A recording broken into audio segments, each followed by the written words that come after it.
right, guys, we are back with our live hackathon build. Been a long day putting out YouTube videos, Twitter posts. We had our live game show. We had our training show. Now we are back. And I think this episode, guys, we're going to be talking about the build that we're going to be doing. We're not going to be starting the build today, but we're going to be talking about what exactly we're going to be doing. And if you're new, I'm DeFi Sean.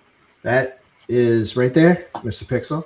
That guy right there is Adam. And again, this is the live hackathon build. What's going on, guys? Oh, you know, brother, another long day, but excited to kind of get this build on the way. It's going to be a fun one. We had the Moon or Dust game show was a blast. Shout out to Space Cat 2 and Coffee Coin. Congrats, dude. I would have taken that offer too. I think that was a good offer. It's a good offer. It's a good offer. Rico as well too. I'm surprised, but yeah, it was a good offer. I think he made the right call. So shout out to you and the Coffee Coin fam. But yeah, we're going to be building another game show now live for everybody to see. So in this show today, we're probably really going to go over more, let's say, the softwares that we're going to use when we start the build. And we'll talk about some of the other builds that we've done so far and a little dive into that. And obviously, I kind of do all the graphics and stuff. Adam does all the coding and the building and stuff. We're going to be utilizing tons of AI, obviously, because you can get the best results the quickest with that. So yeah, I'm excited. Adam, are you pumped?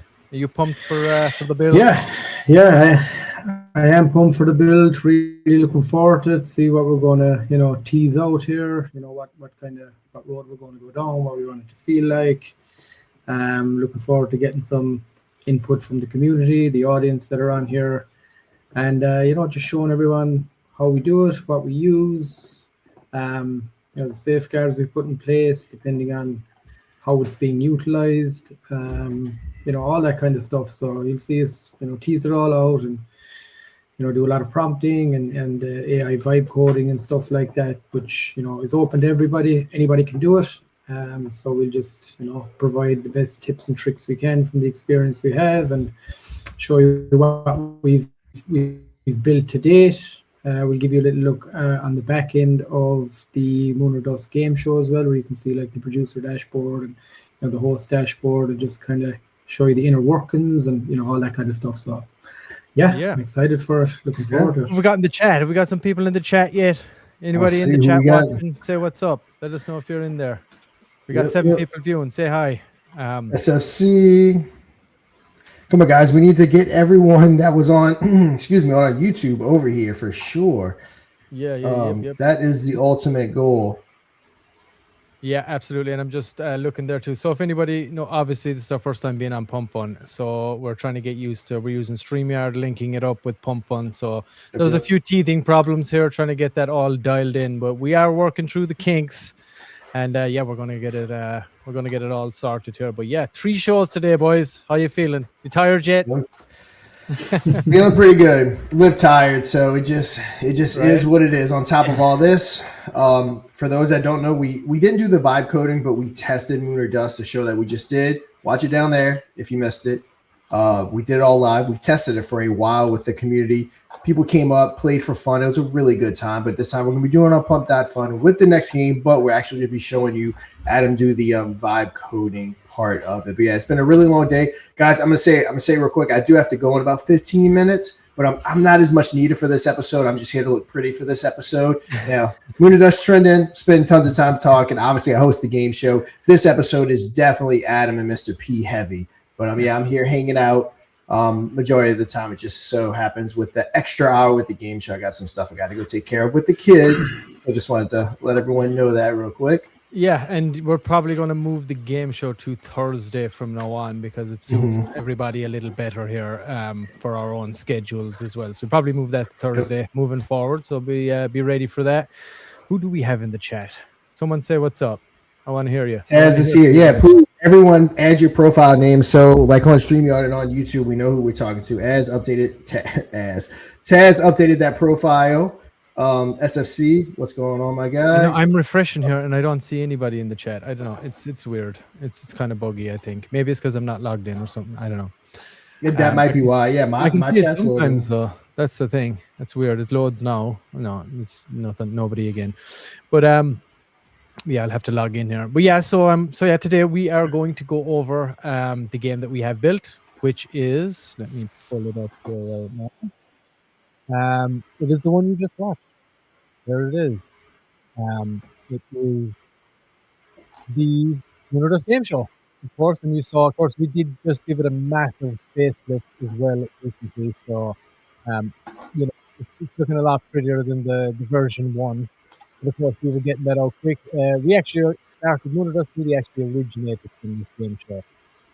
So when we it's from this unit of a media company, because it's just a little bit about myself.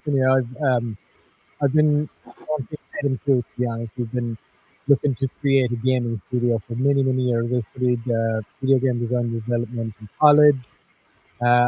Indeed, I've been playing video games since Commodore, the Atari early days. I've had most consoles, I guess, since then. So it's always been a huge passion of mine to create games. And now that we have the first game under our belt, what's that, Adam? Your audio is very kind of muffled there. Mine is? Sean, you're muted there, brother. You're good there now. You're good. I was going to say, yeah, there you go. There you go. I'm about to say you did sound a little muffled. Oh, that's weird. I'll get this microphone a little closer. But yeah, what I was saying was just a little bit about myself. I studied video game design development college, always been into art and all that stuff. And it's been a huge passion was to set up a gaming studio ourselves. And now we finally got it. Building live game shows was certainly not something I was expecting that we would start out as, or casino games either. But so far we got 2 of those under our belt. We're going to build the next one. So it's been a huge dream goal of ours that's been accomplished to get to this point, let's say. And mod media is the beginning of it all. And like I said, we got 2 games under our belt, built in record time also, I must say, because of course the power of AI allows you to be able to do that, go from concept to actual creation and getting it live and all that, and branding and everything. You can do it so much quicker these days with AI. So that's one of the big goals here, is to tell everybody and show everybody exactly how you can do it yourself, and it's not as daunting as you think. I promise you that. But yeah, here's the game show, Adam. You want to do a little talking about the game show? Obviously, as far as the graphics goes, I'll show you a little bit about that here in a little bit. Adam can talk to you about exactly what's kind of under the hood and what he uses to be able to create this. So we'll break down all the softwares that we use. So anybody that's watching can be prepared as well to join us in the build and maybe tag along, build your own things, talk to us in the chat, ask us questions. If you're not sure about anything, we're happy to answer any and all questions related to anything we're doing. So don't be shy. Yeah, Adam, what you got? Yeah, so this is obviously the first one, as Mr. P said there. This is the first one we put together. Now it did look very, very different to this in the V1. It was a lot more, not as punchy, I would say. But the testing and stuff was fun because we did use AI whales, and we, they got to kind of interact in real time with the audience. They got to assess the board, what's left, how late in the game it is, and you kind of gotta, you gotta trash it out and set variables and stuff to see what their offer kind of structure is. So you've got Magnus, he's like more conservative. He won't go too high above or too low. He'll always keep it pretty tight. Dominic is more in the middle, and then Rico, he's a bit unpredictable. He could go a really high offer one moment, and he could go totally low ball you the other time. So we just wanted to get that kind of variance in there, and obviously they're speaking, so you're using Google text to speech and Google speech to text, because obviously it feeds back into the AI. The AI creates a response, and then that has to speak that. So that goes to 11 labs is what we use for that. So when they come on and they make the offer, that's kind of the process that it goes through. So that was kind of one of the more intricate parts, because we made Magnus is kind of like Don Corleone. Dominic was like basically the Wolf of Wall Street kind of persona. And then Rico was, what's that guy's name? Jim Cramer. Jim Cramer. So we had Rico kind of designed around Jim Cramer. So we were trying to give those personalities, and then obviously their kind of offer style. So yeah, it was kind of fun, and then obviously they got to read the board, they got to talk, and then you're able to put in the contestant's name, so they got to speak that, and then make the offers. And there's a good bit on how they assess it. They always, like, their main goal is to try and give away as little as possible. Obviously, if they're a whale and they're somewhat smart or supposed to be, that's their main goal. So, you know, there's a lot going on. They'll see how far, they'll see what kind of a position the player's in, how many wallets are left, how many are low, how many are high, how late in the game it is, you know, have they been rejected before? So there's a lot going on under the hood when they're making their offers. So that was kind of one of the more interesting parts. And I remember we were actually playing it in the early days on YouTube with the community. The whales, you know, were saying some crazy shit, and it was, Yeah, they were. it was super funny at the time. Yeah, it still is. But yeah, so Adam, let's But say as far you as know, that's the kind of AI part of it. yeah. As far as the coding goes, and let's say the software that you use, Adam, let's say if you were to give a list of all the softwares that Yes. you use to be actually do all the coding under the hood and whatever else you knew, like for testing and checking the code and all that stuff. Yeah, so one of my favorite ones is Replit, and it has even come a long way since we built this game, because I've been using it to build Rico's Revenge, which is our casino game for 8th Church, and it's actually a lot further along than it was then. So the AI is just moving so fast, but you have those agent builders, which are really good now. And the one thing that I really do like about Replit is Replit.com. .com. Okay, it's not that. So the one, you know, the thing, yeah.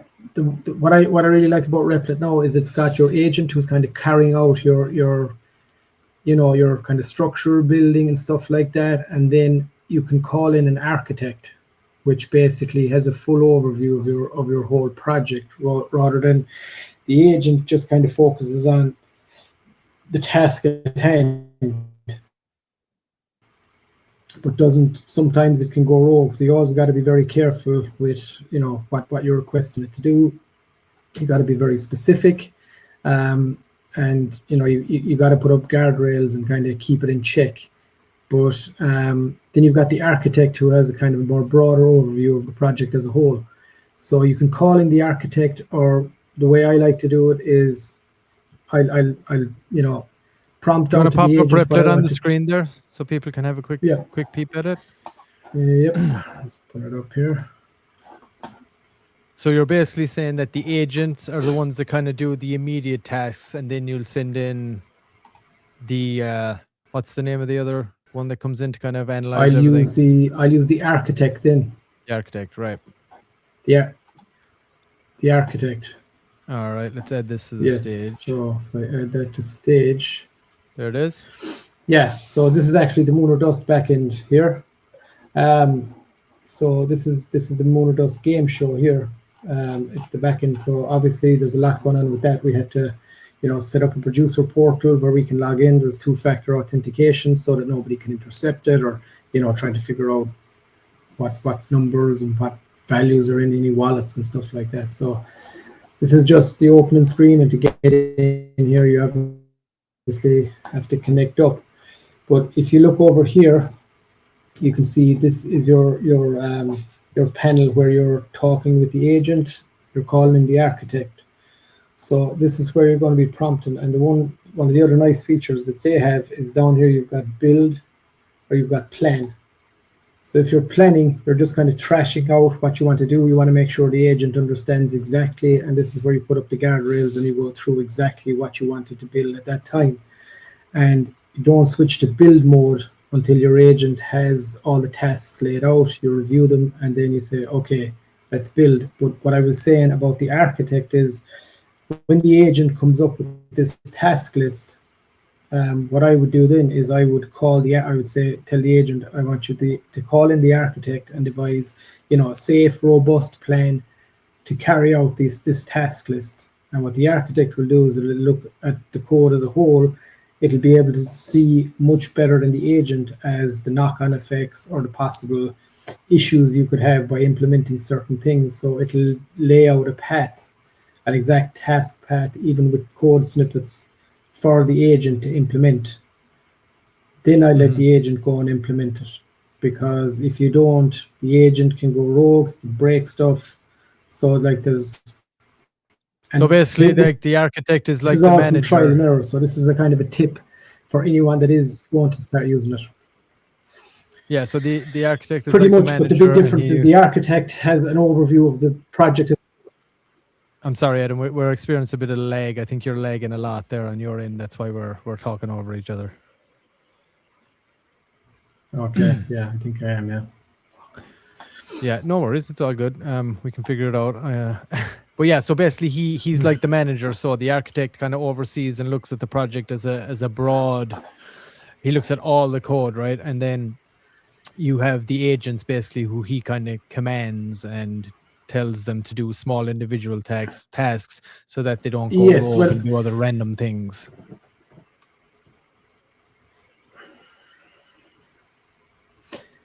Well, yeah, kind of. So the agent might sometimes call in the architect if it gets bogged down on something and will get the architect to review stuff for it. It could do it itself, but I prefer to have the agent put tasks together based on what I want it to do, and then I'll tell the agent to call the architect in while I'm in plan mode and get the architect to review the agent's task list and then devise a clean, safe plan to implement it, because the architect will have a more broader overview of the full project architecture, whereas the agent is more narrowed in on the task. So that's just from experience of doing it and having agents go rogue and having to fix stuff and all this kind of thing. And then once the agent finishes implementing the tasks, I'll get it to call the architect in to review what it's done, check the code, make sure there's no bloat, no duplication, stuff like that. So just to review it, if it's happy with it, or it could say, maybe change this will have a conflict here, fix that. And then just get the agent to go and fix that again and kind of do that in sections as you're building each thing out, because it makes for much cleaner code at the end. Even though I'll do a full audit of everything before, if we were to hand something off, like we would with Church, I'll do a full audit of all the files, make sure everything's clean, everything is robust, it's minimal, it's efficient, all that kind of stuff. So that's kind of that's why I like to use Replit. Now, there's other ones out there like Lovable and stuff like that. Other people kind of prefer that. I've always Cursor is another one, right? Cursor is another one, yeah. But I've just always kind of liked Replit. I like the dashboard, like the interface, and they do keep on top of it with different agents and stuff like that, with updates and all that kind of stuff. So I do like that about the Replit platform. So that's kind of why I choose to use that. Yeah, so let's say for people that are watching and they're not too sure about this just yet, let's say if you were like obviously it comes down to how well you're able to communicate with the AI, right? It's being able to articulate things well enough so that it can understand exactly what you're saying and what you're looking to do. So I assume you're going to be able to teach people that, because that is the barrier here. It's the better you can articulate what you're trying to do, the better results you'll get from the AI. What's your thoughts on that, Adam? Well, I mean, for most people, you just kind of learn that as you go. Now, I mean, AI is definitely, really intelligent, but at the same time, it's really dumb in certain ways, because it can kind of go rogue. It can do stuff that you didn't ask it to do. So just kind of knowing how to keep the guardrails on it. And like I say, using the architect to always check the agent's work and stuff like that, and even plan it out beforehand, is a good way to kind of come around that. But, most of these softwares, they'll start off like me and you, Mr. P, we always do. We'll start off with a concept, and we'll probably go to ChatGPT, and we'll just start trashing it all out, just going back and forth, starting with what we want to build, the original idea. Then the AI will shoot back something and say, oh man, yeah, that might work well. Or sometimes they can offer up Other suggestions for what you're trying to build. If it's a game, for example, you could say, oh, this would work good here, and this would work good there. And sometimes even when you initially prompt your build at the very start, it'll build you like a base, a basic initial application, and then you'd have to go in and look at that, and obviously it's going to be like completely different to what you envisage it's going to be, but that's then when you get to work on it. Mm-hmm. So basically, like for anybody that's watching, our process usually is when we were building, of course, Replit wasn't as updated. There wasn't an architect when we actually started building Moon or Dust. So Adam was just going back and forth with the agents, and they'd go, like, you'd make a change, the agent to go in, he'd make the change, but then he'd like do something else, or it would do something else as well. And then we'd realize, oh, something else got broken, and it was because they kind of go rogue. But now with the architect, it mitigates a lot of that. And Adam just mentioned there too, ChatGPT. So like our own process, and we're doing this, we'll go into ChatGPT and I'll just, we have the concept. First we'll talk, me and Adam, and we'll trash out exactly what we're looking to build here, right? We'll just brainstorm and say, this is what we want, this is how we do it. And we're always very cognizant of the lore. Like a lot of people like to say, we'll make the game first and then, we'll worry about the lore. We're kind of the other way. We like to think of the lore as we're kind of coming up with the concept, because I feel like that's so important. Most games, because you're trying to create an immersive experience, and lore is the thing that you need to be able to do that. And that's why, Rico's Revenge has got so much lore in there and all that as well. So basically our process is we'll trash it out amongst each other first. We'll spitball, we'll come up with this, that, and then once we have a kind of a solid, loose enough concept or whatever it is, we'll basically jump onto ChatGPT. I'll turn on my microphone and I'll literally just talk to it like I'm talking, like I was just talking to Adam, for example. And I'll just say, hey, all right, this is our idea. This is the concept. These are maybe the characters. This is how the game will function. And then I will tell it, I'll say, keep asking me questions of things that you need to know in order for this to work. And then you just constantly go back and forth, ask you a question, because it'll ask you questions then that you mightn't have actually thought of at the time. So then it'll just keep asking you questions, and then you just keep going through with the AI, say, okay, answer all those questions, say, okay, keep asking me questions, ask me more questions, and then eventually you will come to this really solid concept. And then we can both then tee off of that same chat and ask it more questions. When we get a new idea, we'll go back to the chat and we'll tell it again, okay, we're adding this, or we're changing this, or we're doing that. So it's once we kind of get to that point, then and we have that concept down, Adam will kind of get it to spit out an idea of, something that he can feed into Replit, right, Adam, to kind of get the juices going. Yeah, exactly. And we'll kind of, we'll trash it out. Now, obviously, if we're just building something, let's say like the game show that we have, like Moon or Dust, it's not something that we're going to have to hand off to somebody else. It doesn't have to be a very specific code base or infrastructure, depending on where it's going. So it's basically something that we're going to be using in-house. It's not going to be a front-facing application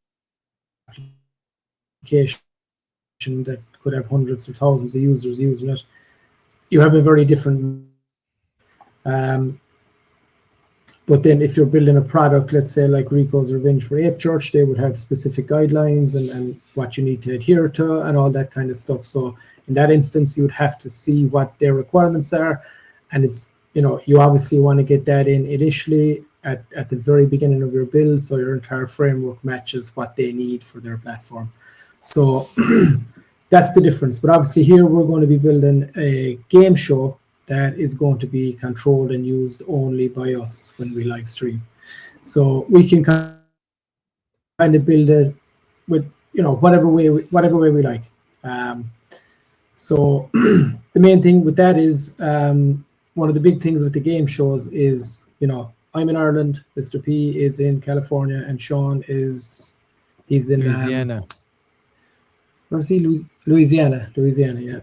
So obviously that game show needs to use WebSockets because for Moon or Dust, for example, Mr. P is producing it. So he's got his producer dashboard.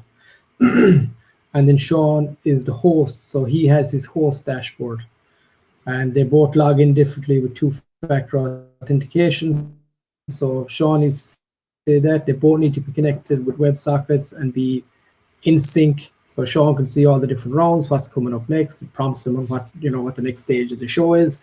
The audience participation questions, all that kind of stuff. So they all need to be in sync. They need to be working perfectly. And then obviously you've got all the UI, the animations, as Mr. P is controlled and producer dashboard. He's got sound effects. He's got, game setup, moving on to the next round, answering the phone, all that kind of stuff. So, there's a lot going on with it. So there's a lot of, you just have to tailor it exactly for the application in our case, for a game show.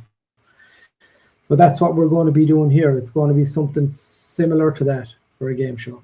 Yeah. So and you got to remember it's a live production, right? So there's actually 3 different windows on the go at the same time. You have the live window that everybody can see, and then I also have then the production backend dashboard that I use for the sound effects, because obviously it's gonna vary depending on the contestant, how long they talk. So there has to be like buttons in there for me to be able to like move the show forward, answer the phone, hit a sound effect, depending if they say something funny, gotta laugh. If they say something, or they dust and where everybody's cheering, like those kinds of things, all has to happen in real time. And then you all gotta sync up with Sean and get his cadence down and watch that in real time and make sure that the timing is all right. But of course you need that dashboard. And then Sean, like Adam said, has his own host dashboard as well that shows him what's going on, so he can read the questions. He knows how many wallets, he knows what's coming up next, all those kinds of things. So there's a ton under the hood of even just Moon or Dust, the game show itself. And it requires, there's a chunk of work in the background that goes into that. Like Adam said, you got all the 3 AI, like if anybody's familiar with Deal or No Deal, they just have like one banker, it's called, right? We got the whales. They have like one banker. I don't think you ever hear the banker's voice. He just, the host just answers the phone and tells the person what his deal is. Yeah, no, you don't. So we literally have the three whales and the spin wheel at the start, which will dictate which whale you do get. And like Adam said, there's so much back and forth between analyzing the wallets, giving the right offer, right, and then sending that back to 11 Labs, creating what they're going to reply, and then creating that audio from 11 Labs, and then sending it back over here.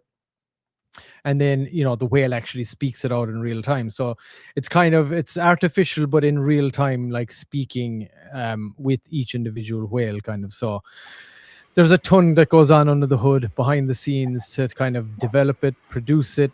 And of course then you got StreamYard in here that we use as well to do it. So you got all the setup there as well. So it's a high production like game show basically, with lots of moving parts, lots going on under the hood. But the thing is, relatively easy to make. That's the difference here. I mean, I say relatively now. Even with the architect now, it'll probably be a lot easier. But it speeds up the process dramatically, and you'll be surprised what you can actually build. Because time. Yeah, go ahead, Adam. Yeah, because like even when we started building this, you didn't even have the option to move from plan to build mode. So it was always in build mode. If you see here down on the bottom left, it was always in build mode. And the agent is constantly going rogue. So like every time you'd prompt it to do something, you'd have to put in like a list of stuff at the end saying, do not interfere with this in any way. Do not do that. Do not do this. Or it will go rogue and it'll change a button somewhere, or it'll change something. So like even in those early stages, you couldn't even put it into plan mode to kind of lay out and put on all the guardrails before you actually put it to work. So like that was just that simple change in a feature on Replit was huge, absolutely huge.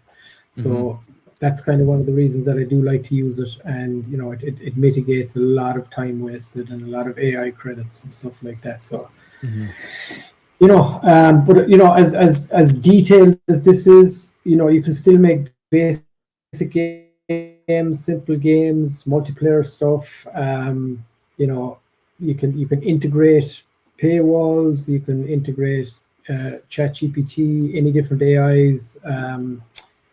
You can integrate pretty much anything you want. Like for example, what we had done with sorry, that lag is tough, but what I was going to say is the way that we just added that new feature where it's highlighting Mafia, for example. That was you tapping into the CoinGecko API, right, to be able to give the readout of the value of Mafia in real time, right?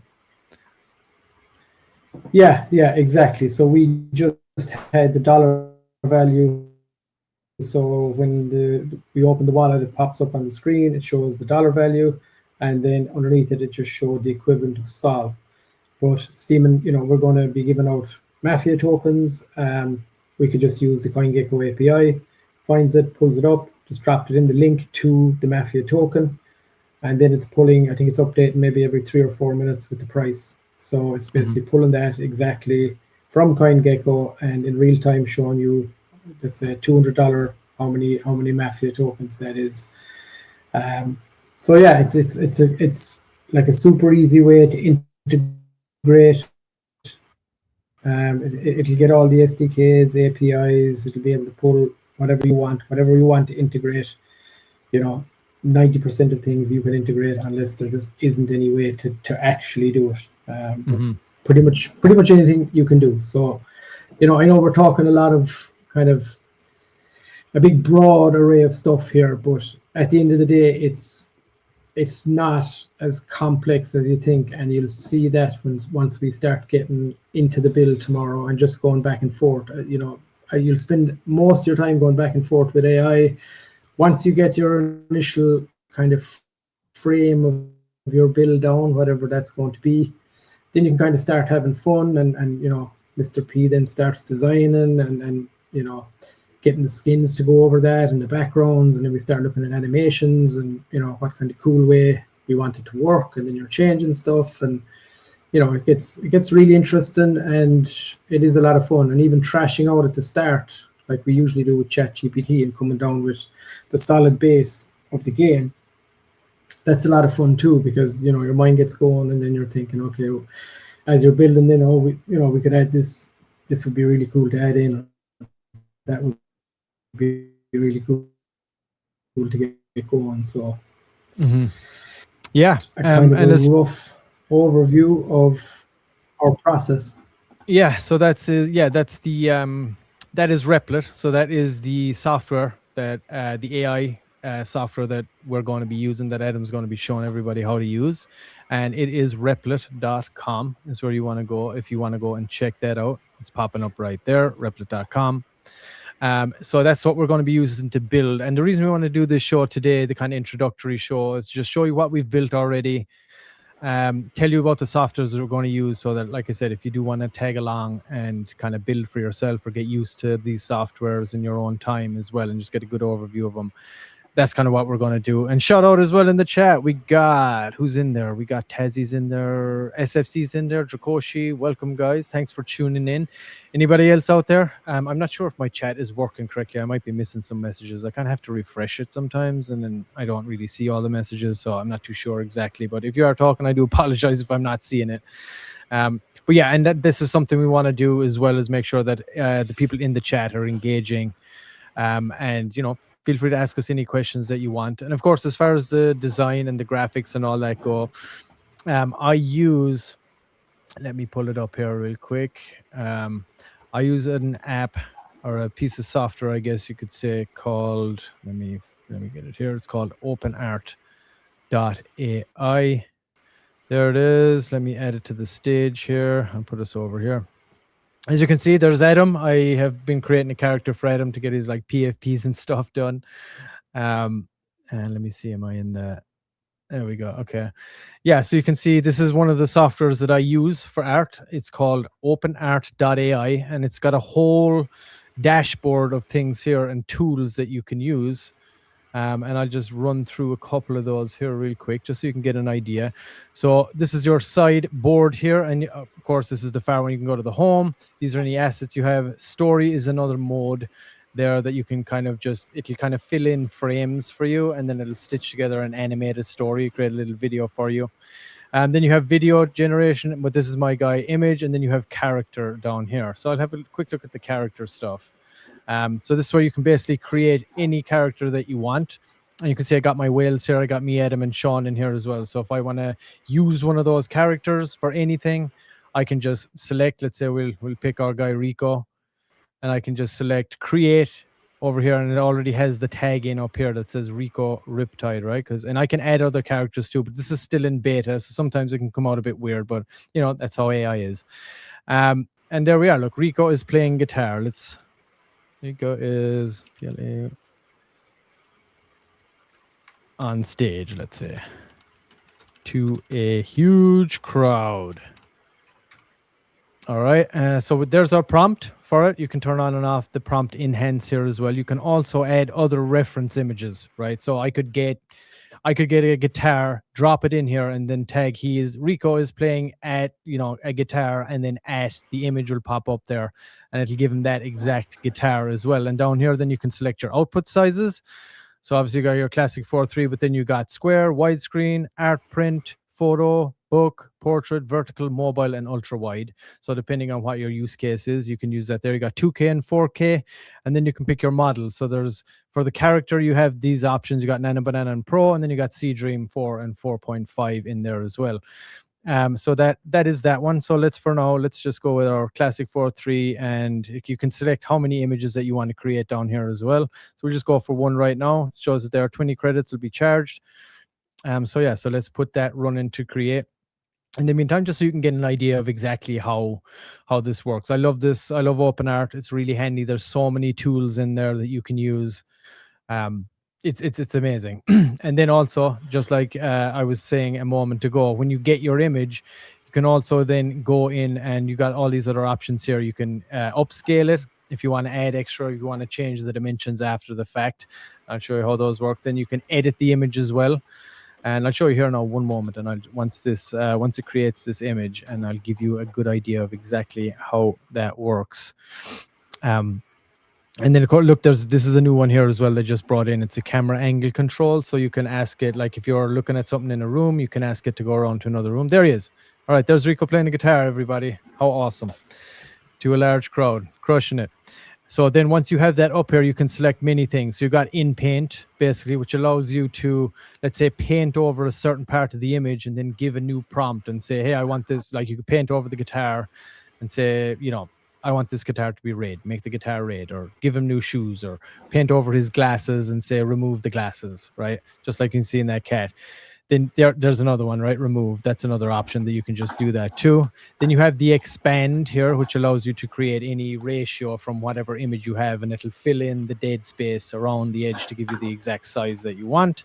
Then you have a stylize, where any image that you have, you can drop it in, and then you drop in another reference image that it'll regenerate the original image in the new style of your reference image. Then you have a background here. I think it's just for removing backgrounds or changing backgrounds. Then this is a facial one where you can change facial expressions of different people. This is if you want to take this image and send it right over to create a video with it. Then you can edit here, image to video again there. And then this is another one that's really good. You can go chat to edit, right? So I can click this, and I'm basically similar to what Adam was showing you there. I can select, it'll select this image. I brought it over here, and I can tell it what to do. So we can say make the guitar red. All right, so let's go with that, and we'll see what it comes up with. So a lot of the time it's super easy, and we can say, you know, remove the glasses, or, you know, take off his shoes, or, you know, whatever you want to do, you know, add fire, add this, add that. And a lot of the time it's getting so good now that it's, you know, you can pull that off very, very easily. Hold on, I don't. Okay, so this opened a new window. Just give me 1 second there. I'm gonna reshare my screen here. Add the model could execute the color change. Okay, there it is. Okay, I'm going to let me reshare my screen here because I'm just sharing a tab. Share screen. Let me share that window. And add to stage. Okay, there it is. So you can see now he's got a red guitar.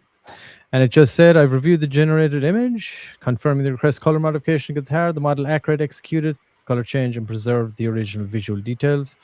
My assessment shows the output satisfies the prompt's requirements. So let's do another one just in real time so you can see. Remove. I didn't know I wasn't sharing. Remove his glasses. All right, hit that, and let's see him take off his glasses. But yeah, and that's really, guys, like how easy it is, and that's why I love OpenArt. They got all these different tools, and I know there's other ones out there too, but OpenArt is one that I kind of really like to use a lot because it's got tons of models in there as well. But let's see him remove the glasses. There they are, guys. All right, pull the glasses off easily, just what you want. He's got kind of blue eyes, but any kind of fine details, I'll always just pull it over into Photoshop and make any specific changes. So yeah, if I go back to image here now again, and you're just going to go straight create an image. Here's all the images we have. There's the Rico one we just made. And up here, then you can select your model that you want to use. So Seedream 4.5 is the one there, but you got tons of models in here depending on what you want to do. There's Nano Banana Pro. That's another big one. Flux is good. There's the original Nano Banana there, but these are all the models that you can use. And of course, then you can go to, create a video. So let's do that. Let's go and let's put Rico playing the guitar here. So image to video. I'm going to click that. And with Kling 2.6 here, and you can see some of the stuff I was making there before for all the different ads you've seen. But you can, for this particular one in Kling, some of them have it, some of them don't. You can have a start frame and an end frame. So we'll just go with the start frame here, and let's go with that's Kling 2.6 right now. Yeah, let's just run with Kling 2.6, and we'll just say character. Pull this down here a bit. We'll just say character plays guitar as the crowd cheers. Okay, there we go. And you can set down here then the duration you want. You can go 5 seconds, 10 seconds. And on Kling 2.6, I think they come out in 1080 as far as I'm aware. And sometimes you will have that option too. But for the purpose of this, just give people an idea. Let's run through that. And let's create Rico playing the guitar for everybody to take a look at. And of course, there's the other stuff here. You got video to video. You can do motion sync. There's magic effects, sound effects, video upscales, lip syncing, replacing characters, restyling the video, extending the video. So there's tons of options in here that you can use. It's very easy to use, very user-friendly, I should say. And yeah, the results are really good. And like I said, you got so many models in here and stuff as well. You know, sometimes you'll use a model and you mightn't get the result you want, and you might end up, switching over to a different model and testing that out too. Of course, it can be heavy on the credits sometimes when you don't get what you want, but that's the way AI it just is right now. But yeah, so that's the way we'll kind of be doing this. Yeah, of course, so the only reason you'll be doing the video is because you're going to be, if I'm making any adverts or promotional material after the fact, that's where we'll be making all these, the videos, the promotional content, this and that. But yeah, go ahead, Adam. You want to chime in there? Yeah. So obviously this isn't kind of my side of stuff, but obviously people can use different kind of more GPT stuff for kind of prompting and getting, just getting kind of general, AI imagery and stuff like that, fun stuff, little animations. I mean, Grok is pretty good at that now, but this stuff here, then if you're kind of going for a more high-end production, this is probably one of the best ones out there, is it? Yeah, it's I mean, there's some really good one. Higgsfield's is decent as well. There's a few other ones out there too, but yeah, OpenArt is my top choice. Anyway, I've been using it for a while, so.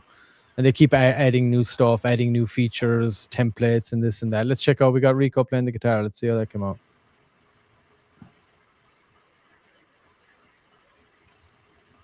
There we go. Look at that. There he is, Rico. They even add the audio too. Huh? How about that?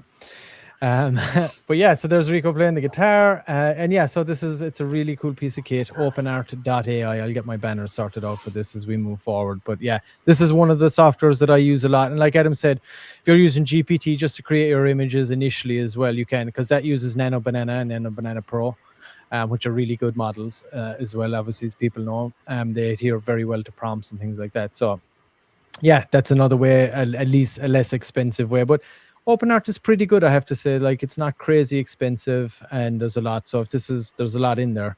So if this is something that is what you like to do, what tickles your fancy as a creator, developer, if the graphic side of things is what you want to do, this is what I would recommend. Get something like this. But there's many ways to do this, without paying massive amounts of subscriptions and this and that. And I've had so many subscriptions too, but after a while you end up honing down into something, because with the AI arms race, every other week there's something new come out that is doing something better than the last one, so it's hard to stay on top of it. But at least with something like this, as soon as something's able to do something like that or another model, they'll integrate that model in here into OpenArt, and you can access it too, that way, so yeah, there you go.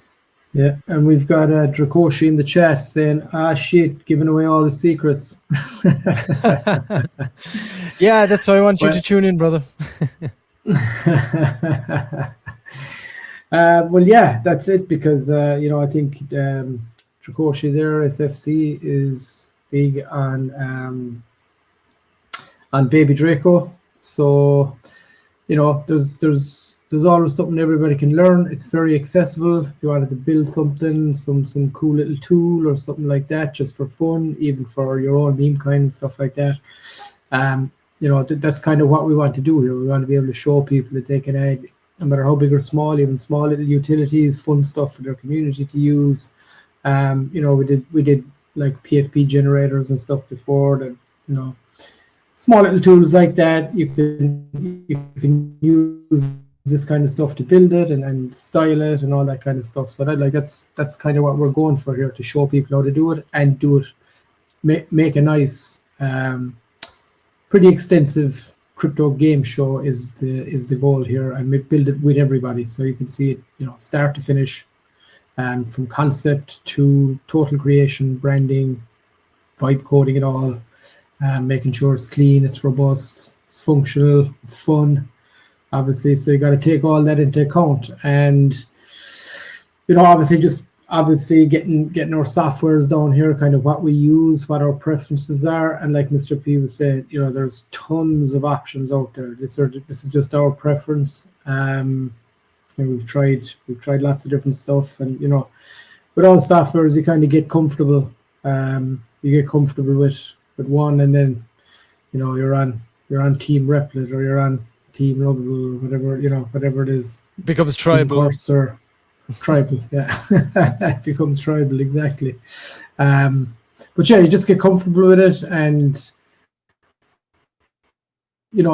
one thing you always want to look at is that it's always been updated and it's keeping up to date, because like Mr. P was saying there, the AI arms race is brutal at the moment. So if the software you're using isn't keeping up and getting better as you're using it and falling behind, then you're probably on the wrong one. So yeah, they're the main ones. Obviously for trashing everything out, we'd use ChatGPT normally, going back and forth, because that kind of a language model is good for getting a feel, not specifically coding as such, but for ironing out ideas, putting a broad plan together of what you're trying to create and going back and forth. It's definitely one of the best models to use, I would say, for that. And then from there, we'd kind of move on to, we'd explain obviously to ChatGPT that we're going building this in Replit. So obviously it's familiar with what the Replit agents do, how it works, how the platform is, what's the best ways to use it. And eventually we'll get to the point, after tons of going back and forth and ironing out kind of what we want, we'll get to the point where we'll get it to spit out a Replit prompt that we will then pop into Replit, and a little bit of back and forth there usually at the start, just a small bit, and we'll get it to Replit to basically spit out the first iteration of the build. And then from there you start going to work, and Mr. P will start going to work on the design, the kind of branding of it. We'll already kind of have an idea of the lore from going back and forth with GPT, so that's when Mr. P's gears usually start spinning and he's firing out images and firing out logos and different skins and how we want it to feel, how we want it to look. And we'll just be popping them in. And, while he's doing that, I'm kind of working on the build itself, the functionality of it, just checking that it's working, making sure that everything is being controlled correctly, because what Replit will spit out at the very beginning is a far cry from what you're going to end up with. And it will not have, it'll miss a lot of stuff at the start, just because of simple, the size of the context that it's trying to do. So then you just go in and you start playing around with it, and you keep testing it over on your preview window. You say, okay, this isn't working. We wanted to do this. We want to do that. You'll be adding stuff. You'll be popping in skins and images that Mr. P is firing over. And then as you're doing all that, you're getting a feel for how the game is going to be. And then you're getting more ideas. And, you could be going back to ChatGPT, just trashing out another few things. And then it all starts coming together. So yeah, that's kind of the process that we do. Yeah, so it's a very unconventional way to build, but that's what AI is doing, right? It's making it really, really unconventional, right? It's not the way anybody is going to be used to building. And it's going to change again as AI advances. Like it's going to change even more. It's all going to just culminate into this one thing that you just tell it, right? And it can do multiple things, right? It can build it, it can do the graphics, it can do, like, you just don't know where this is going to lead. But for right now, these are the tools that we have at our disposal. It's the fastest, quickest way to go from concept to an MVP product. We could get something from concept to an MVP product in a day, like no problem, and looking relatively good. But like we always say, it's the last 10%. It's where you got to push hard for the last 10%. That's what makes a good product, a project great, is making sure that you get that last 10%. You do as much testing as you can before you really push it out there. So yeah, that's we're going to be going through our unconventional method of creating a game using AI. And of course, like we said, we have the Moonerdust game show, and we're going to be building a game show now as well, the next one, and we'll talk a little bit about what we are thinking and get you guys feedback on it.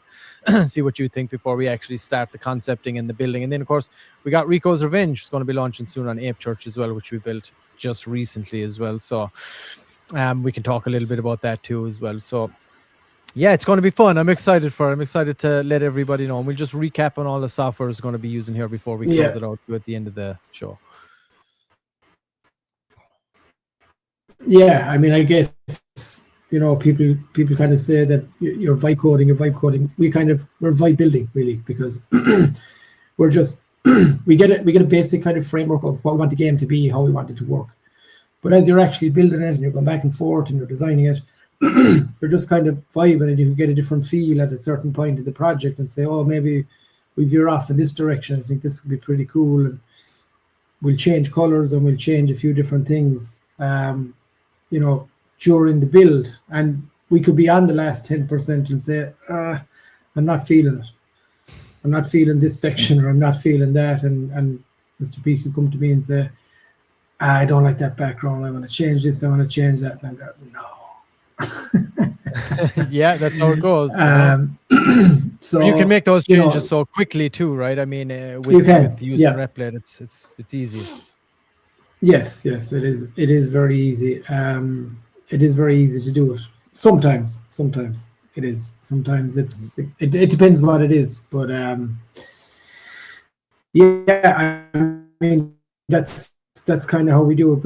We kind of vibe build everything, because Mr. P he's vibe designing, really. We're just going, and as the whole thing's evolving, we're changing and we're reskinning, and we're so it changes as we're going. And I guess that's kind of what the word vibing means, is that you're just going with the flow, and you're going with how it feels. Yeah, it's like you don't have to have every single detail planned out, because that's the vibe, right? You're vibing with it, and then different ideas come, things change throughout, and the fact that you can kind of change things relatively quickly when you do have a new idea or a new vibe or a new direction with how you want to do it. That's the power, right? That's the ability to do that and really come out with a really, really strong product by the end. because you're going and you're getting the feel for it as you're building it, you know, and then things will pop up that you want to change, because like I said, you can have something that you can test out within a couple of hours, you know, something that you can actually play and test out. And then once you start to do that, you get a vibe for it, you get a feel for it, and then it's like, okay, let's alter this, let's tweak this, let's add this to the lore, let's do that. And you like I said, you can do it quickly. So that's basically what we're going to be laying out for everybody in the starting of tomorrow's show. So and you know, you're not like, go ahead. Yeah, and like, you know, we're not just kind of vibing with each other and changing this, that, and the other. You're actually vibing with the AI, because sometimes the AI can surprise you, and it could do something or come up with something, and it pops it in there, and you say, oh yeah, I actually like that. So like, we're vibing with each other as we're building it, but you're also vibing with the AI, because the AI is spitting stuff back at you, and it's making suggestions and all that kind of stuff. So I mean, it's an awesome way to build stuff, you know, as you're going. Once you get your kind of the basic framework of what you want the game to achieve, or how it's kind of basically going to function at the start. But from there, it could go in any direction at all throughout the build. So I love it. I absolutely love building in that way. So Yeah, looking forward to this build. It's going to be fun. Yeah, same as that. And we won't have this build like too crazy technical for the first build. We kind of have an idea of what we're going to build first, but of course we want you guys' feedback for the next game show. It's going to be not as complex as Moon or Dust itself. It's going to be a little more, you know, a little more simplistic, but still a good game show. It's one that we remember from years ago, of course. Yep. And it was called Card Sharks back in the day. This is one we hadn't already. No, hey, anybody in the chat? I know my chat's working at them, but maybe you're keeping an eye on it there. But anybody in the chat, throw some ideas at us. And but this is our idea. It's called Card Sharks. And basically it's a head-to-head, right? So you'd have two contestants, and basically they both have a row of, I think it's like 10 cards across that are face down, and each person has a go. And the person, let's say at the top, you got to pick whether the next card that gets flipped is going to be higher or lower. And as you get towards the end of the row, that's where you like hit the top prize, if you can get all the way to the end before your competitor, basically. And if you get one wrong, you know, the go switches over to the other person. So we're going to come up with like creative ways to kind of you know, give it its own flair from the original game show. Make it more crypto related, more Web3 related. And yeah, so that's the idea. Is there anybody in the chat that's familiar with the old game show called Card Sharks? I'm sure there is. But yeah, that was basically the premise of it. And the host would be there and he'd tell them, and, you know, whatever, they'd win a car at the end or something. I don't think we'll have any cars to win, but you never know. We'll get there eventually. But yeah, so that was the kind of initial concept of the game that we're looking to build. Just similar to that, because it's not too complicated, and it's good for a first build for the hackathon here.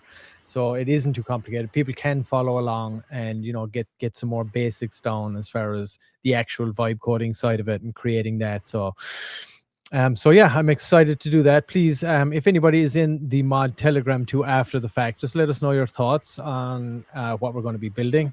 But again, that is the plan. And we are open to suggestions. We're open to change it up. If you have any other game shows you used to love that you'd be like, oh, we should do this one, or we should try this one. This is it. This is the spitballing that me and Adam do with each other. You know, we want to do it with the community here as well, and get your ideas, get you guys' thoughts on exactly what you think of the direction that we're going. So yeah, so that's it. What's up, fellas? All right. Anyone had any good hot chicken? Fire chicken. Yeah. Fire chicken's good. Shout out, Chuck.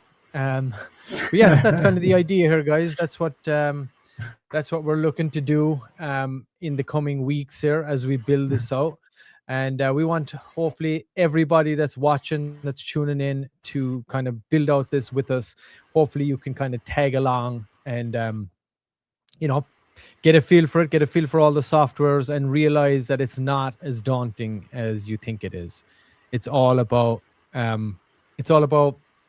just like getting over that initial kind of hesitation that you have, because for the most of the time you're just, you know, you're basically articulating your thoughts to the AI and it can execute for you. So it's just getting used to doing that. And, you know, once you kind of get a go for it, or a feel for it, you'll realize how easy it actually is, and you'll wonder why was I ever so daunted by that. So that's what we want. We want people after this to be like, yeah, I'm not afraid of that AI anymore. I'm gonna go for it. I'm gonna go for it. It's much easier than I thought. So, all right, sounds simple enough until Mod gets a hold of it. Right, a high and low card game. Yep, that's the one. Tezzy's gonna have it. Tezzy's gonna think on it. What's that? Yeah, and that's the thing. We want all our community members in here as we're building this out. We want all the community in here, all the people watching the stream, shooting ideas off us. We'll fire them into ChatGPT, get thoughts on it. Add in cool features people might think are pretty cool to add in. Like, that's what we want to do here. And the cool thing about this is, when we do have it built, it will become part of the Moon or Dust Media portfolio, and we will be running this game show live on PumpFun. We'll be bringing up audience members to come on live and play.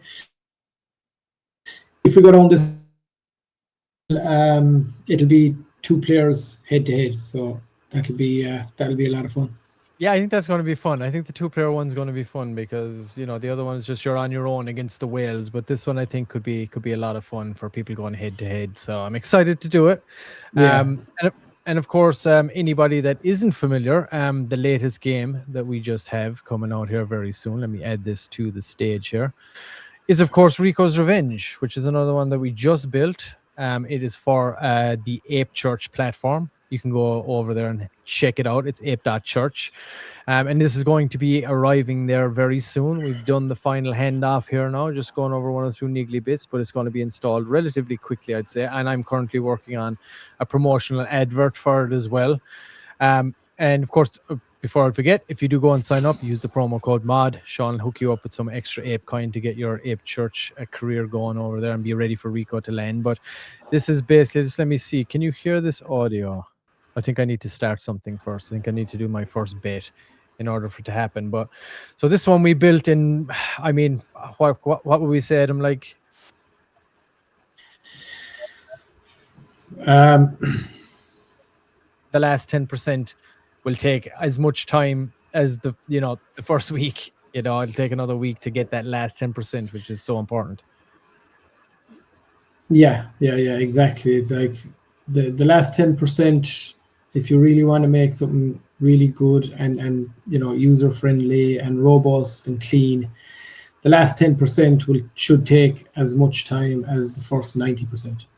And that's oftentimes that's where kind of builders and stuff fail, is the last 10, because you don't go that extra mile at the very end and just keep picking it and nitpicking it and finding things or not even looking for faults specifically, but just testing it, trying to break it. And then as you're doing that, you could be changing little things, and it's all about user experience, especially in a game like this, and user interface. So that's vital, and that's why the last 10% is so important. Yeah, super important. And just to give people a look, in case you haven't seen this before, obviously you just saw the game show. It was live just before this show with the host at the most, DeFi Sean, was out there doing it with our guy Space Cat. He walked away with a nice little bag there for the Space Cat community, so that was awesome. If you haven't seen it, you can go and check. It will be down below there in the clips or the previous shows that you can go and see. And check it out. It was really good, a lot of fun. He took the deal, everybody. He took that deal. I think it was a smart deal to take. Rico, he could not resist. But Rico is pissed, guys. Rico is pissed now. He got rug bad, and he's out for revenge. And this is the lore that has spawned from the Moon or Dust game shows now. And we're planning on doing another 2 games based on the other 2 whales, Dominic and Magnus, as well.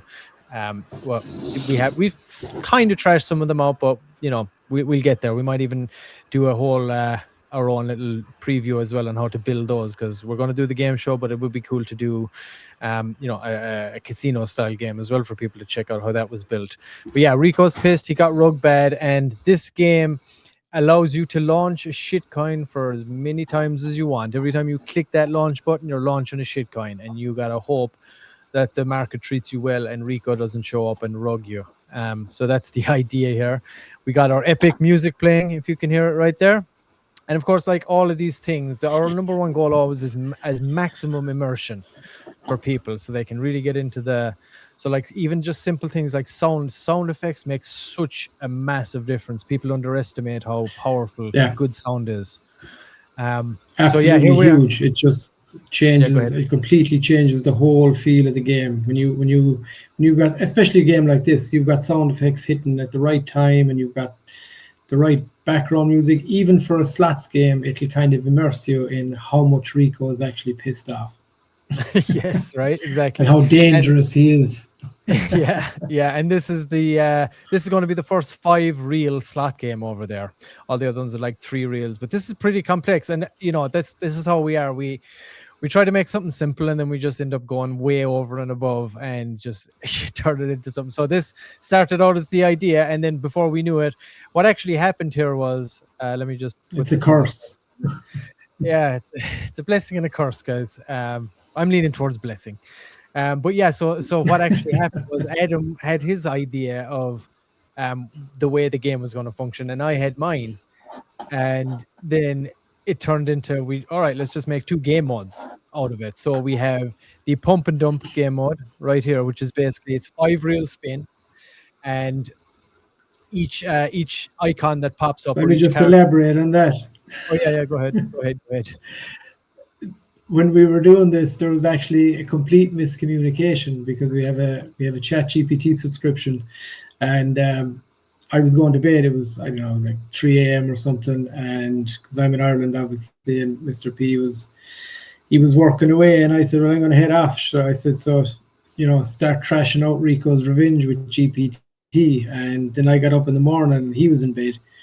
So I went looking for his chat with GPT the night before. I couldn't find it. So I started up my own one. So I was chatting back and forth with GPT for about 3 hours, and he probably had been chatting back and forth for 3 or 4 hours the night before. So we had 2 separate ideas, 2 separate games. So then we said, all right, 2 game modes. Game modes, let's merge So it. we kind of merged the 2, and we came up with this product with 2 different game modes, and this is what miscommunication built. Yeah, exactly. We were like, I was just thinking to myself, when that happened, I was like, the universe made this happen for a reason. There's a reason that we miscommunicated this. So we come up with an absolute doozy. So the 2 game modes are, of course, you got the shitcoin launcher. It's called Pump and Dump, and then you got Top Dev. I'll go over Top Dev here in a moment, but basically, you are launching a shitcoin and you are trying to moon it. That's hitting the jackpot. That's your moon. So you'll be able to see here now. I'll give you a quick idea of exactly what all the characters are. All the payouts are here, of course. These are the symbols, the mechanics of the game, and then all the rules are in here. So the symbols themselves, when you see them pop up, you got the strong tier, bull run, and viral meme. You can see what they do. The whale boy in the mid tier here, whale boy, trend spike, and the KOL influencer. Then you have a weak tier, community hype, and a volume bot. And then you have the negative tier, which is a wallet hack at the high end, bot dump, paper hands, and FUD. And then you have the legendary negative, which is Rico himself, and he does heavy, heavy damage when he pops up. So that's the idea there, guys. That's kind of what you're going to hit. And let's give it a spin. We're going to put 1,000 ape on this. So let's give it a spin and give you guys an idea of exactly how this works. Check it out. Volume bot, whale buy, paper hands, community hype, and then FUD. So you can see the chart bounces up and down with each reel that hits, and you can hear the sound effects from the reels and all that stuff. And you I have don't think we could hear the sound there, but Can you hear any sound at all? no. Oh, okay. Hold on. Give me a second. I mustn't be sharing my sound. Give me 1 minute. I'm just going to remove this here and stop screen. Yeah, because it is super important to hear the sound effects because it makes such a huge difference to the game. Now, obviously, you can turn them on and off. If someone is there, pumping the launch button like non-stop, it could get annoying after a few hours. Yeah, but anything could. Yeah, anything on repeat? Yeah, definitely. Can you hear that audio now? No. Why is that? I can hear it there, and I just selected to share audio. Now, hold on, give me 1 moment. I want people to hear this. So let's see. Your screen. Let me go tab instead. Maybe that'll work. Add to stage. How about now? Yeah, you can hear it Okay, now.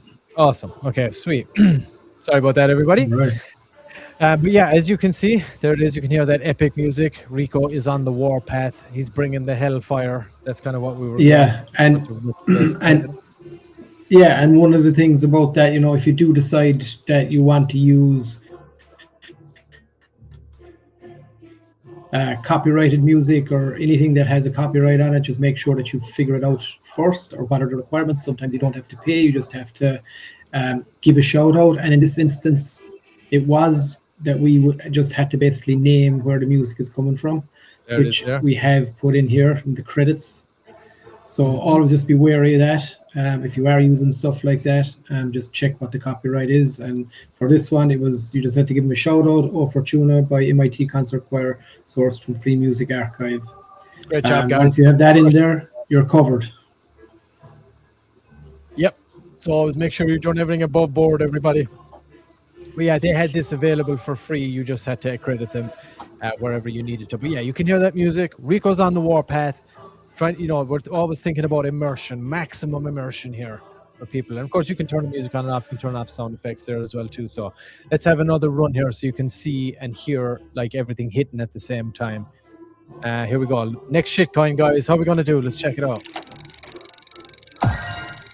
Good. Sorry. Oh, sorry, not sorry. Rugged. Rico came in and absolutely ruined us. Between Rico and a bot dump. So yeah, there we go. Rugged. That didn't work out so well. All right, let's launch another one.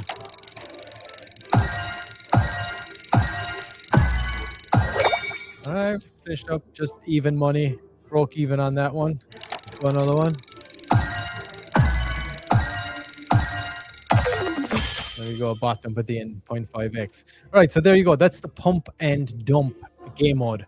All right, and then the next game mode is top dev. So you can hear the music intensifies. You're starting here at a 100 million market cap, working your way up to 5 billion, Adam, I believe, right? 5 billion is the jackpot, or between 5 billion plus. Okay, anything 5 billion plus. So you're launching a blue chip here. Now, the difference between this and pump and dump is that it's going to be across 5 spins instead of 5 reels and 1 spin, right? So this is you're launching a blue chip. You're trying to send it into the stratosphere here. And yeah, you want to moon it. So there's going to be higher multipliers and stuff like that. And there's streaks throughout this. You can get pumping if you hit enough greens in a row. There's a market cap listing as well that you can get there if you get certain streaks and things like that. And they're all there in the game info too. So let's crank it up to 1,000 here. And let's run this for 5 spins and see how our blue chip fares out. All right, let's go. All right, come on. There we go.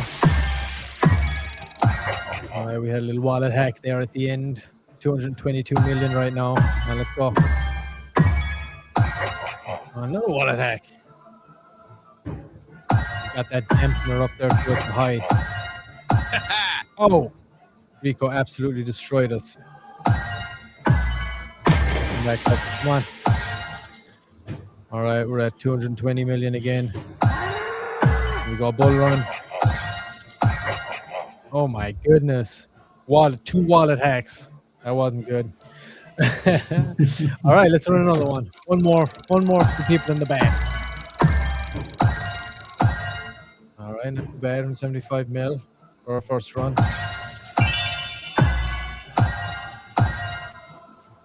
Yeah, right, 145. Down a bit. Right.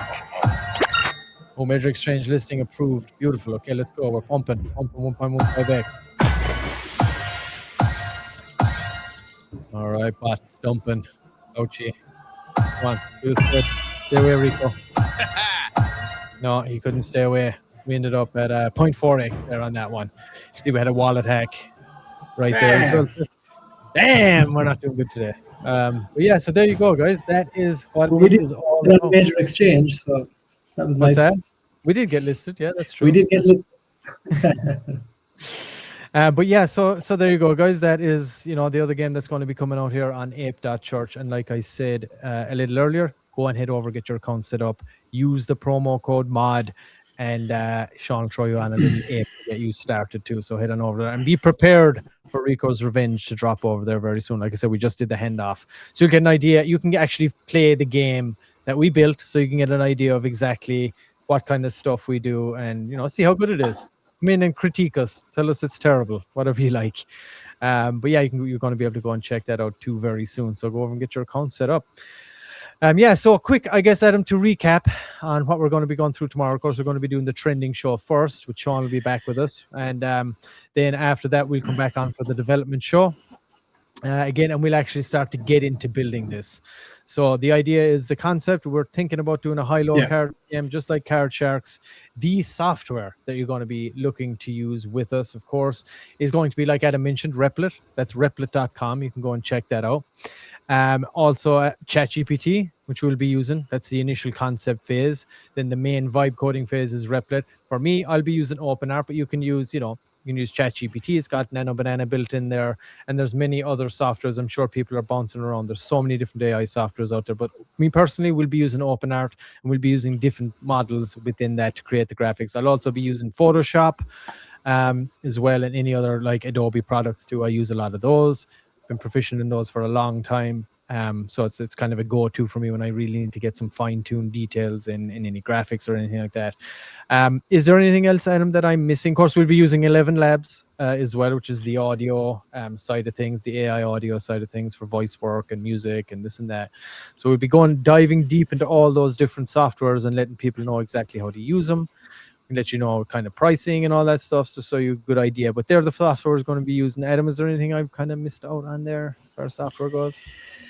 No, I think that's pretty much it. It only just comes down to, once we actually start getting into it and we decide, if we decide to actually integrate AI that would be speaking, or a character, or, any other sort of integrations or stuff like that, we could be opening into maybe, I guess that's not really software, but it's just more integrating different stuff. It could be from Google, from 11.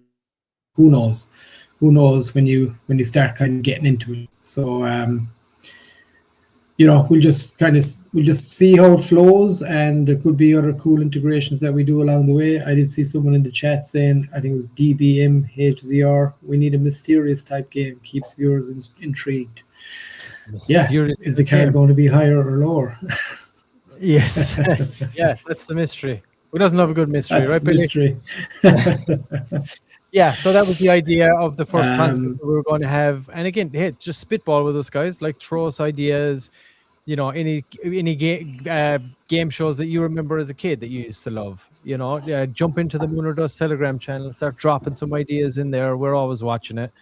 And of course, in the chats on the live streams, drop ideas in there. But right now, we're going to be going with the concept phase. So tomorrow for the development show, I'm thinking we'll probably just go over the concept and we'll run through it with ChatGPT, get it down, and we'll get to our Replit kind of prompt, Adam, right? We'll kind of hone it in, go back and forth with each other and with the audience and things like that. And anybody has any ideas, we want to put them in there. We want to add them to the game. Any thoughts, all of that stuff. We want to do it in real time, live with you guys. We want you guys to feel like you're part of this build. And we want you guys eventually to come up and test it and play it with us. And, it was all the feedback we wanted, So that's what hackathons are all about, everybody. And hopefully everybody will learn a little bit and become a little less daunted by doing this themselves. Exactly. So yeah, looking forward to it. We'll start trashing it all out tomorrow. Everyone, be sure to be here. If you like this kind of stuff and you're interested in learning about it, we will teach you tips and tricks that we've learned along the way. And it's going to be a lot of fun. So looking forward to vibing with Mr. P, vibing with the AI, and vibing with the community and the audience, and getting a really, really kick-ass product at the end of it that we're going to play with everybody. Hopefully people will start with some Mafia when we're doing it. So it's going to be really fun. It's going to be a fun journey. And of course, everybody, this is for the hackathon. So, we want to end up with a really nice product. Like I said, these are two we just released from the Moon or Dust game show you just saw, and Rico's Revenge, which we just showed you here on this stream. That's what we've built so far as well. So we want to knock it out of the park with this one. And of course, we want everybody to enjoy the process too and to learn during the process. We've just submitted our application for the hackathon as well. So on to take care of that. Thank you, Sean. And shout out, of course, to the community as well, who've been pushing us to do this, supporting us. We did ask you guys if you wanted us to go ahead and do this. It was a resounding yes. So we're like, let's do it. So yeah, we're honing in on one of those 12 spots for the hackathon. And PumpFun, I hope you're ready. I hope you're watching us. Hope you're excited for a build here as well, a new game. And like I said, we brought all our shows over here to PumpFun as well to try and get people engaged and build up our audience. If you're watching as well, please give us a follow here on PumpFun too. With your accounts or however many wallets you got lurking around there, just give us a follow. Let's bring up that follower count, and please tell everybody if you know somebody that does enjoy this kind of stuff, that is a builder, is a creator, likes to be creative in whatever way, whether it be the vibe coding side or whether it be the graphics and the branding and all that side. We'll have it all for anybody that wants to learn it. So if you do have friends that you think would be interested in something like this, hey, send them the link, bring them on over, and we'll be doing it's going to be a lot of fun. So yeah, I'm excited. Adam, you got anything you want to say here before we sign off? No, I think you pretty much covered it.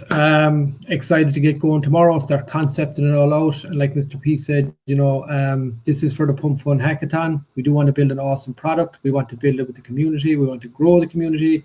We want the Mafia token to do well. And we need people in the live stream always. For every live we do, get as many people as you can in there, spread the word. And I promise it will be interesting. You're not just going to be looking at, someone my face down in the corner as a syntax. We can build this whole thing without ever looking at a line of code.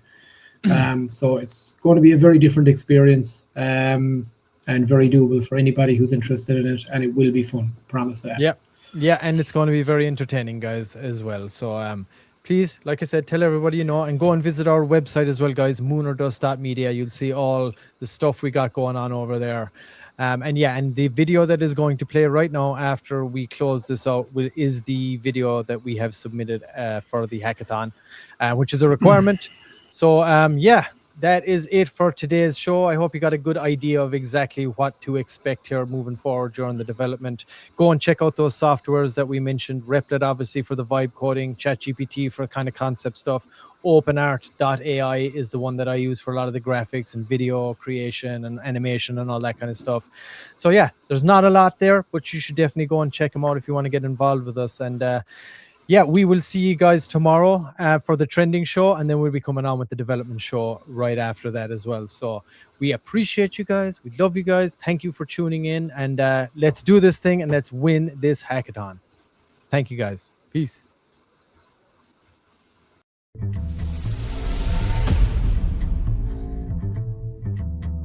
What is going on, everyone? I am DeFi Sean, and Pump.Fun and the entire crypto world is about to get hit with the coolest thing it's ever seen, because Mod Media is joining the Build in Public Hackathon on Pump.Fun. We've done it once with Lunar Dust, our high production game show that's about 25 episodes in front of everyone on YouTube. But this time, for our second game, we're going to be building live on Pump.Fun for everyone to see. So let's go ahead and get into it. And for those that don't know me, I am DeFi Sean, the owner of Crypto and Cause Investing, both the YouTube channel and the marketing company, and one of the co-founders of Mod Media, joined by my partners Adam and Mr. Pixel. We're building live entertainment that actually converts attention into on-chain activity. And the problem we're solving is simple. We all know crypto has amazing technology, but horrible engagement. Builders are either building something too complex or flat out too boring. Also, builders have the problem of getting people to engage and stay locked in, and most of the marketing they do feels fake or inorganic. Mod Media fixes that though by turning crypto into live, interactive entertainment. We go live 5 days a week with what we call Mod Trending, covering the top 5 projects trending on our bot. For those that didn't join us on YouTube building Lunar Dust, it is a high production deal or no deal style game where developers go head to head against our whales, picking their wallets for a chance to win up to 1,000 USD. Then that second game is coming to Pump.Fun. But exactly what are we going to be doing? We're going to be coding live. We're going to be testing it live. We're going to be bringing up community members to play the game, to break it, and to work out all the bugs in front of everyone to see. And at the same time, we're going to be bringing Mod Trending to Pump.Fun, Lunar Dust to Pump.Fun, and also teaching builders how to utilize AI for graphics, branding, and content creation. If you make crypto fun to watch, people stick around. And if people stick around, builders win. And when builders win, that's how entire ecosystems are built. And I hope Pump.Fun and our competitors are ready, because when Live Media hits Pump.Fun, it is going to be essentially over. What we do, no one does it better, and the entire market is about to see that. So go ahead and strap up and enjoy the entertainment.